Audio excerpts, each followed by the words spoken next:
The night began with the sound of breaking glass and a scream that sliced through the rain. Inside the dim living room of a quiet suburban house, 3 masked men stood frozen. One of them, Marcus, held a smoking gun. On the floor, an old man groaned in pain, clutching his shoulder. And from the darkness down the hallway came a low, dangerous growl. Marcus's voice shook. He told his friends to hurry, grab the money, and go. But none of them moved. The sound of claws against the floorboards grew louder, sharper, closer. Hours earlier, it had all seemed simple. 3 friends, Marcus, Liam, and Jay, had parked their old black car on a silent street just outside the city. Rain drizzled against the windshield as they stared at the small, lonely house ahead. Inside lived a retired bank manager, a man who, according to rumor, had stolen millions in public funds, money meant for hospitals and relief programs. Liam had said it clearly, "We're not stealing, we're taking it back." Marcus nodded, but Jay hesitated. He didn't want to do this. Something about it felt wrong. But Marcus's anger burned too deep. His mother had lost her job because of that same stolen money. He couldn't walk away. They stepped out of the car, pulling their hoods up against the rain. The back gate creaked open, and instantly they heard it bark. A large German shepherd, chained near the porch, its eyes reflecting in the dim porch light.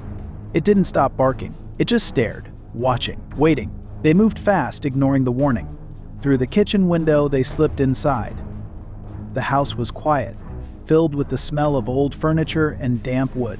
The ticking of a clock echoed through the living room as they crept upstairs. In the study room, the truth of the rumors shone like gold. A painting hung slightly crooked on the wall behind it, a safe. Liam cracked it open within minutes, and the sight inside made their hearts stop. Bundles of cash. Envelopes marked relief fund, stacks of stolen money. They laughed nervously, stuffing their bags. But before they could finish, a voice broke the silence. "I knew you'd come," the old man said. He stood in the doorway, pale and trembling, a small revolver in his hand. His eyes were tired but steady. "You think you're heroes," he said. "You're just thieves with better excuses."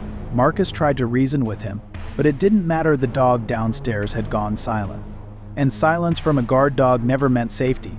A moment later, the door burst open. The German shepherd lunged through the air, teeth bared, eyes wild. Chaos erupted. The lamp crashed to the floor. Money flew across the room.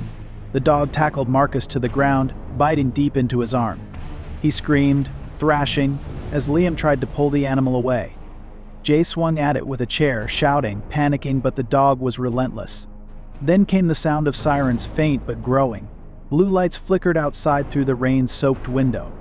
"Go," Marcus gasped, blood on his sleeve. "Go before they get you." Liam shook his head, refusing to leave him, but Marcus pushed him away. "Go," he shouted again. Jay and Liam ran into the rain. Behind them, the dog's growl faded into the sound of police tires skidding on wet asphalt. They sprinted through the backyard, water splashing under their boots, but the dog appeared again, somehow faster, unchained, standing between them and the fence. Its bark thundered through the rain, echoing through the night. Red and blue lights filled the air. "Hands where I can see them," a police officer yelled. The 2 thieves dropped to their knees, defeated. The dog stood guard beside a torn bag of money, its fur dripping, chest rising and falling like a warrior's. When morning came, the house looked calm again. The bank manager stood outside with a bandaged arm, his loyal dog sitting proudly by his side. An ambulance carried Marcus away, barely conscious. A police officer approached the old man, glancing at the money soaked in puddles. "Funny," the officer said. "They said they were taking back what you stole." The old man smiled coldly. "Every thief has a story," he replied. The officer nodded slowly, watching the dog. "Maybe. But tonight your dog did what justice couldn't." The old man looked down at the German shepherd. "Good boy," he whispered. "You did your job." Later that morning, a police van rolled through the empty streets. Inside, Jay and Liam sat in silence, wrists cuffed, faces pale. The rain tapped softly on the roof. "You think Marcus will make it?" Jay asked. Liam didn't answer. The look in his eyes said everything. For a long while, they just sat there, staring at the gray horizon. Jay finally spoke, his voice breaking. "We were trying to do the right thing." Liam looked away. "Maybe we were," he said quietly. "Just not the smart way." As the van turned down a long road, the rain grew heavier. The two men exchanged a look of silent understanding. Then, without warning, the van doors burst open. They leapt into the storm. The road tore at their skin as they hit the ground, but they didn't stop running. Police shouted behind them, flashlights cutting through the rain, sirens blaring. They ran barefoot through puddles and mud until the darkness swallowed them.